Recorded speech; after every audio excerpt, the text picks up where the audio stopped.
سلام دوستان، خوش اومدیم به این ویدیو.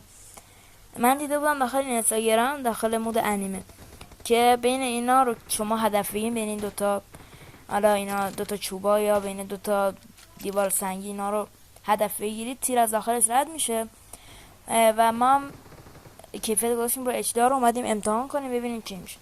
این دوتا که نشد، ببینیم این دیوار بزرگه و بعد این یکی شد، ببینیم این یکی پیدا شده، ببینیم میشه یا نمیشه. نه، بار اول که نشد یا نمیمون. نه بار دوم بریم امتحان کنیم ببینیم درست وجود وایسا دیگه.